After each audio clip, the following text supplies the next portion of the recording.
Hey there, subscribe to my channel, and also press this bell icon so you never miss any new updates, cause whenever we upload new video you will get a notification on your phone. You're a woman ordering some goods from a mail order company by telephone.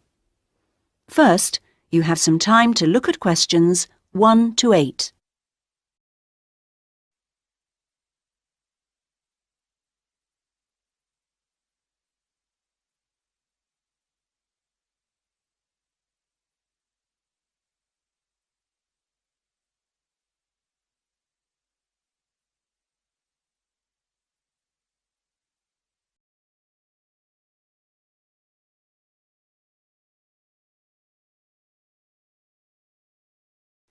Listen carefully to the first part of the conversation and answer questions 1 to 8. Cosmic Home Delivery. My name is Gary. How may I help you today? Hello, I'd like to place an order. Certainly, madam. I'm afraid our computer system crashed earlier today. I'll have to take the details down on paper and then enter them later when it's been fixed. Is that okay? Yes, of course. So, can I take your name, please? Yes, it's Alexandra Hornby. Sorry, could you spell the surname for me? H... Yes, then O-R-N-B-Y.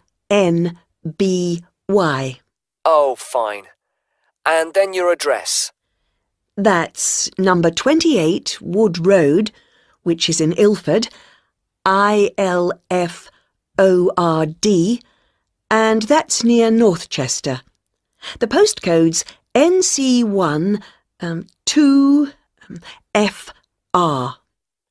Thank you. And do you have an account with us? I do. I've got the number here. 944-56781. Is that long enough? 8 digits? Yes, it is. Good. Now, what would you like to order today? I want a coffee table. I think there's only the one type. I expect so. Perhaps you can tell me the price. I can use that to check later, just in case there's more than one.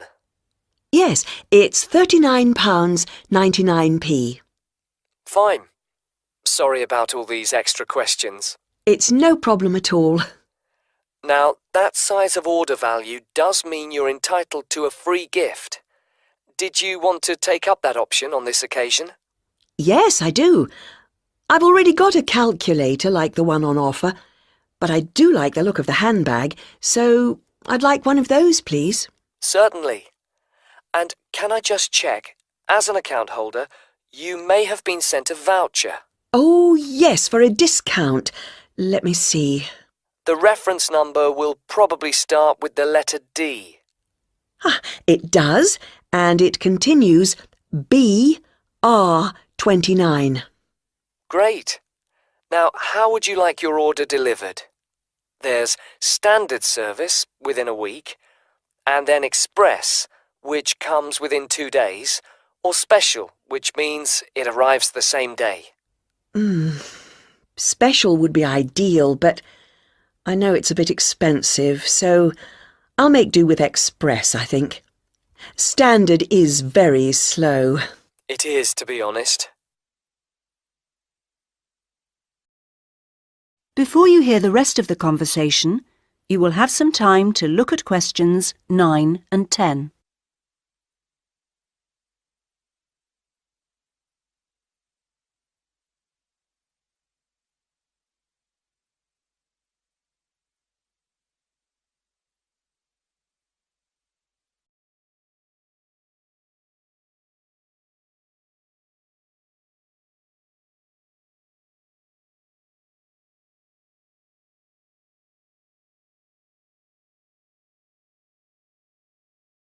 Now listen and answer questions 9 and 10. Well, that's your order completed. Could I just trouble you for another minute or so to ask you a couple of questions to help us improve our service as much as possible? Yes. Firstly, we do like to try and keep a record of how customers have heard of Cosmic Mail Order. How did you?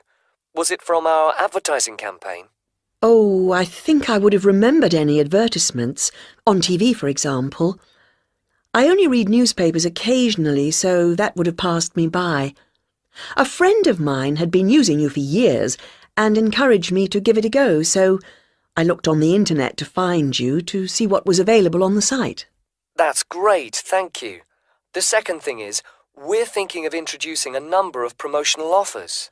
Oh, yes, I got a little brochure about them with my last order. I've got the list here. So can I ask which ones appeal to you? Well, let's see. There's quite a few things here that don't really apply to me, actually. For example, my mobile phone bills are so low that I hardly notice them. Likewise, they shut down the local cinema. I do enjoy a meal out, though, so that discount could be of interest. And I like to get away at weekends when I can, and some of the places you want to visit are expensive, so it'd be lovely if they became cheaper. As for planes, well, I haven't been abroad for a while now, and in any case, I prefer the train where possible. Fine.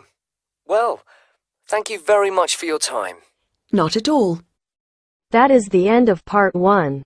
You now have half a minute to check your answers.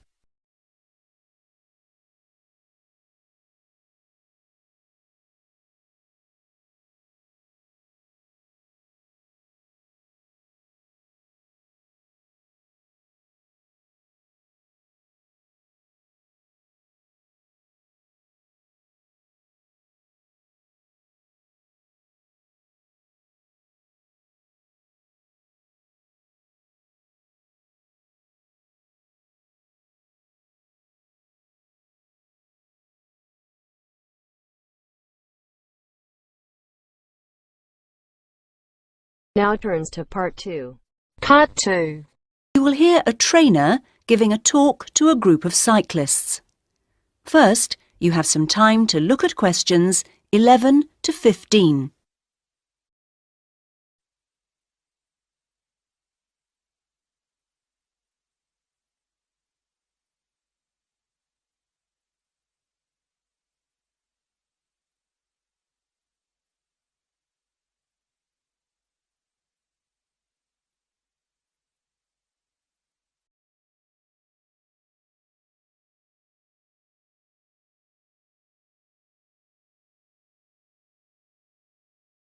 Now listen carefully to the first part of the talk and answer questions 11 to 15.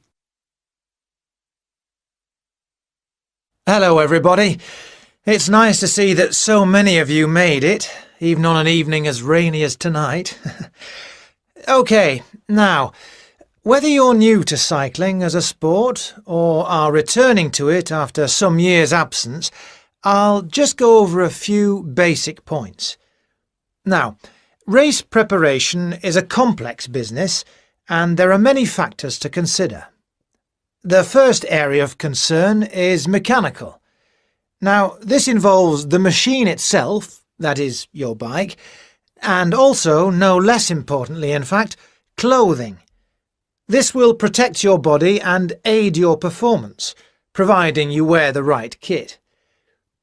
The next area to concern yourselves with is the mental. This is you as a person. You can have the best bike in the world, but you won't get the most out of it if you don't have the right mindset. So, tactics are important to consider. Another factor which is essential to a good performance is determination. You need to feel this so that you can really push yourselves to your limits.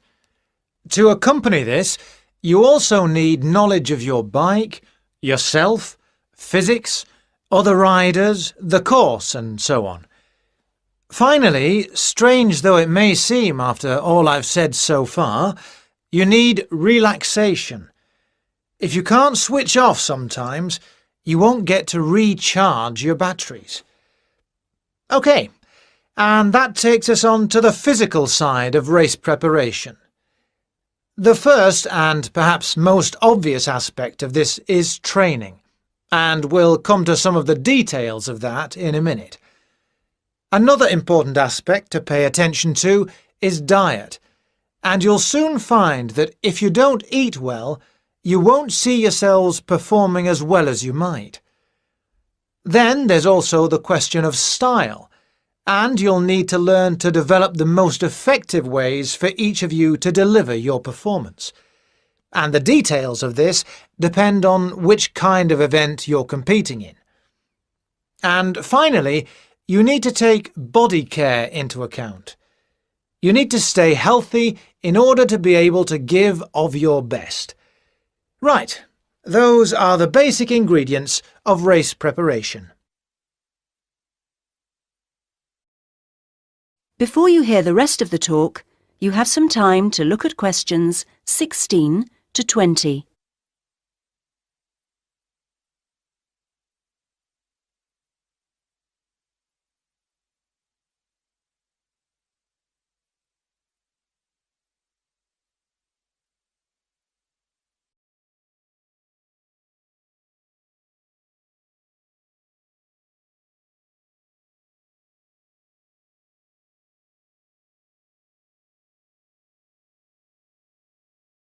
Now listen to the rest of the talk and answer questions 16 to 20.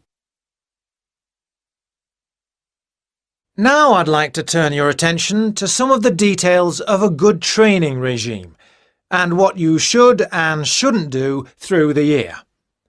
Let's consider various activities in turn. The first thing to think about is circuit training. This is an indoor series of gym exercises designed to work on all parts of your body. This starts as the racing season closes with the end of summer and continues right through the cold season, and stops you going off the boil when you aren't competing. It's extremely beneficial, although I would stress you do need a qualified gym instructor to tell you how to do it properly. Next, weight training. This is also very good for cyclists, and it tops up the natural strength that cycling produces.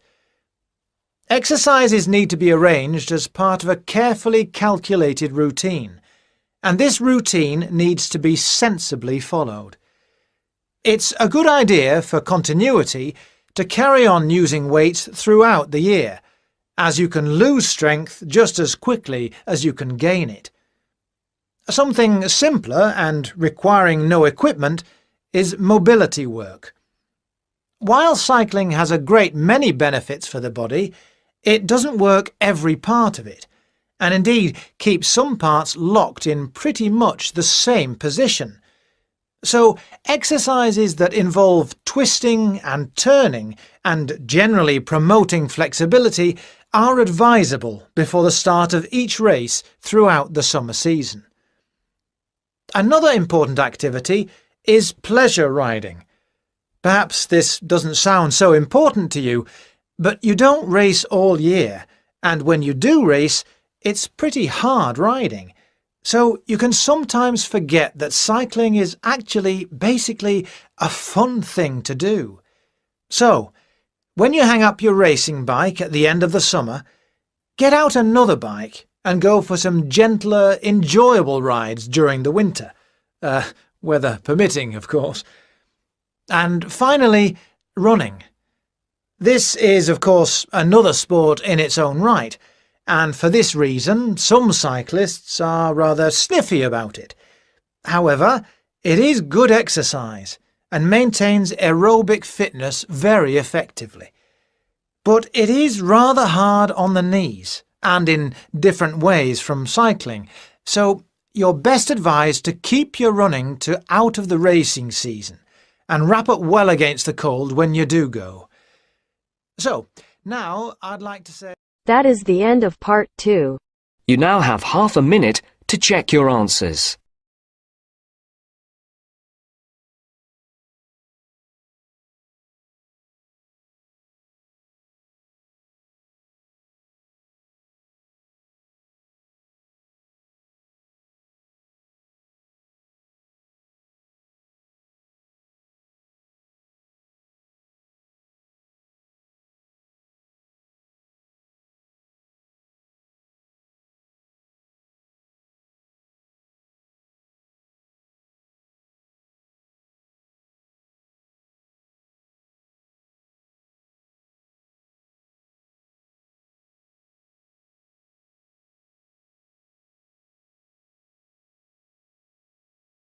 Now turns to part 3.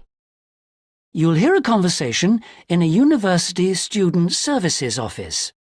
First, you have some time to look at questions 21 to 25.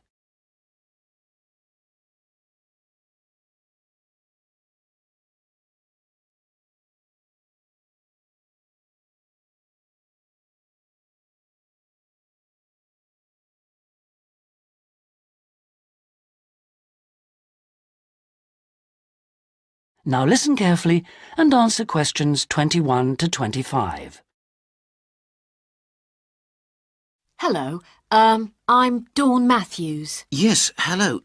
I've been referred to you because I'm inquiring about the refresher courses that you run. I'd like to find out a bit more about them. OK. Well, we run quite a few different short courses for students who are either returning to study or studying part-time. Tell me about your situation. Well, I think that I really need some help in preparing for the coming semester, especially to build up my confidence a bit and help me study effectively because, you see, I've been out in the workforce for nearly 12 years now, so it really is a long time since I was last a student. Yes, it can seem like a long time, can't it? Well, let me start by telling you what courses we have that might suit you. Are you an undergraduate or a postgraduate, arts or sciences? Undergraduate, and I'm in the business faculty. Right then. Well, first of all, there's our intensive Study for Success seminar on the 1st and 2nd of February. It's aimed at students like you who are uncertain about what to expect at college and looks at a fairly wide range of approaches to university learning to motivate you to begin your study and build on your own learning strategies. That sounds good. What are some of the strategies that are presented? Well, we try to cover all aspects of study. Some of the strategies in writing, for example, would be improving your planning for writing, organising your thinking, and building some techniques to help you write more clearly. With reading, there'll be sessions aimed at getting into the habit of analysing material as you read it, and tips to help you record and remember what you've read. It really is very important to begin reading confidently right from the beginning. There's also advice on how to get the most from your lectures and practice in giving confident presentations, as well as how to prepare for exams. What about the motivational side of things? Well, there's a range of motivational exercises that we do to help the students feel positive and enthusiastic about their study. The process of learning and exploring a subject can lead to a whole new way of looking at the world, and the study skills and techniques that you build up can be applied in all sorts of different ways. Before you hear the rest of the conversation, you have some time to look at questions 26 to 30.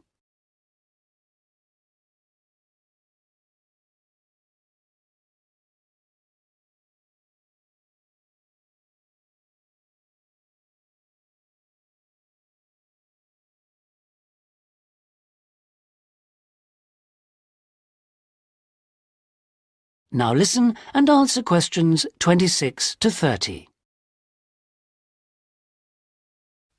Actually, I'm very excited about the whole thing of taking up studying again, but, you know, I'm a little nervous about whether I'll manage to get everything done. I suppose it's the same for all mature students. Of course it is. Two of the key components of the course are time management and overcoming procrastination. People discover that once they learn to plan their days, all the work can be accomplished and there'll still be time for leisure. Is there an enrolment fee? Well, just a minute, let's see. The cost is £30, which includes all course materials and morning tea. You have to arrange your own lunch. Well, that wouldn't be a problem. I already make sandwiches for my 3 kids and my wife and myself every day. I won't have to change my routine. No. Now, I need to tell you that this is a very popular course and it's essential that you book well ahead of time. In fact, the course convener tells me that there are only 5 places left. What other course might be good for me? There is one other that you could benefit from. It's simply called Learning Skills for University Study and is on 3 consecutive mornings starting on a Monday from 9 to 12 and costs £25. This is aimed at upgrading the study skills most school leavers have and help them cope with the increased demands of university study. It focuses mainly on making students more responsible for their own success. What sort of things are covered in this course? Well, basically, it's more advanced thinking, note-taking, reading and writing strategies, but also some input about stress management. I think I'd be better off starting from the basics and looking at all the strategies, don't you? Yes, from what you've told me, I think that's more in line with your situation. All right then. Can I book a place on the Study for Success seminar course now? Yes. Let me just get out a registration form and take down your details. That is the end of part 3. You now have half a minute to check your answers.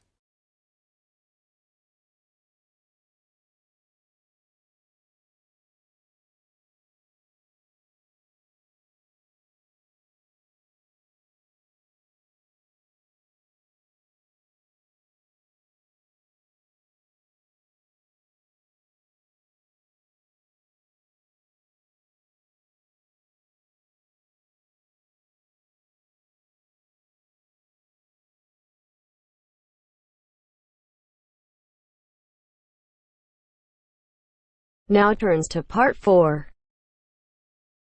You will hear a writer giving a talk about the different kinds of writing that the audience might want to try doing. First, you have some time to look at questions 31 to 40.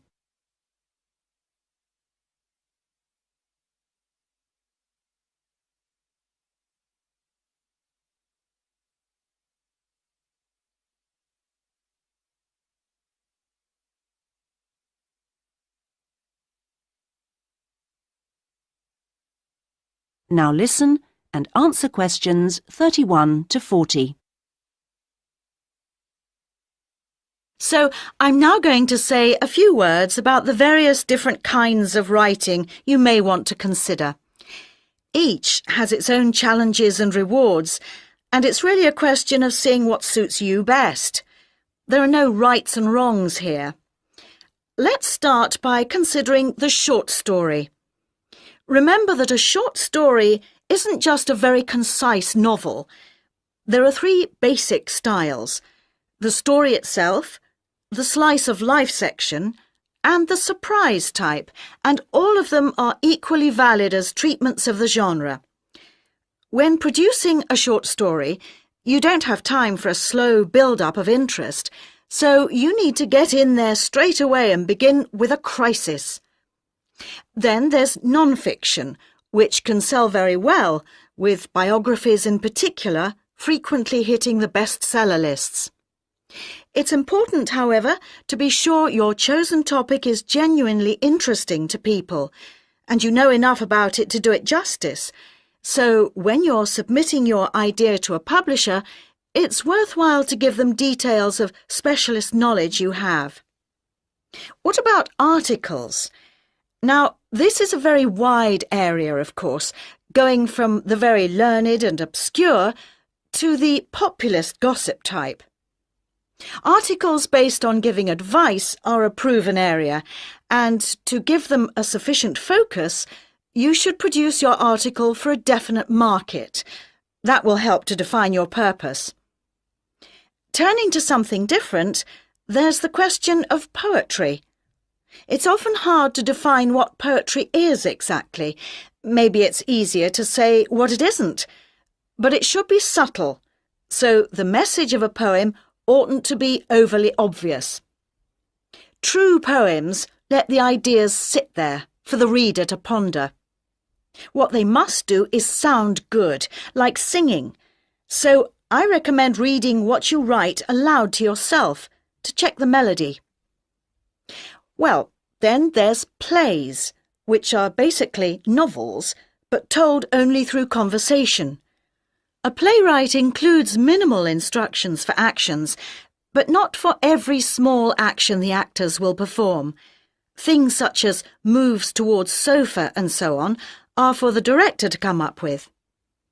If you're thinking of trying your hand at a play, a good starting point would be to educate yourself a little in the art of acting, so that you know what the people who deliver your work can and can't do with it. What next? There's radio, of course. Radio uses an enormous range of material, and the BBC Writing for Radio Handbook contains information about all of this. To begin with, I suggest regional stations for sending your stuff to. The competition for national radio is extremely high. OK, another interesting area is children's literature. Now, very few, if any, children's books are published without pictures, but this doesn't mean that you, as writer, have to draw them. That's for the illustrator. What you do need to do is be clear who you want to write for. So fix on one age group, and then aim your stories at that.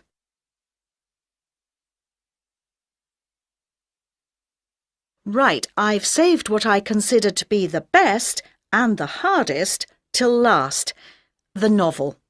Very long and very difficult to do well, but certainly not impossible, as any bookshop shelves will confirm. One of the first things to decide is from what point of view you will tell your story. A popular choice is the first person, and this technique certainly gives a sense of immediacy for the reader, while many new writers find it easier to project themselves into their main character if they can write in his or her name.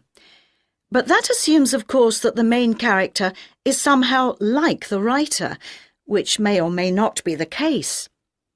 Meanwhile, if your book is all narrated by I, you can only put into your story things which are experienced by that character, which may prove to be rather restricting. Now, there are all sorts of pitfalls for the novelist, and many of them relate to the issue of providing a balanced narrative. Every time you introduce a character into the story, you have decisions to make. Of course, you want to populate your landscape with a variety of people to maintain interest, but don't feel you have to decorate every one of them in elaborate detail. The same goes for irony. All too often, an inexperienced writer will create a strong ironic situation and then spoil it by spelling out what they mean by it, as if readers were too stupid to understand. A few contrasting details should serve to make the point clear. A big challenge for new novelists is dialogue. What is the relationship between conversation as people really speak and as it is in novels? Well, it depends. If you recorded actual conversations and copied them straight into your narrative, readers would get confused and bored, all those unfinished sentences going nowhere. On the other hand, you don't want to write out page-long utterances by characters, as these will seem unrealistic to an extreme, but you can insert minor descriptions and actions to vary the pace and add interest. Well, I hope what I'm saying is encouraging and not too off-putting about the various difficulties. Are there any questions at this point? That is the end of part 4. You now have half a minute to check your answers.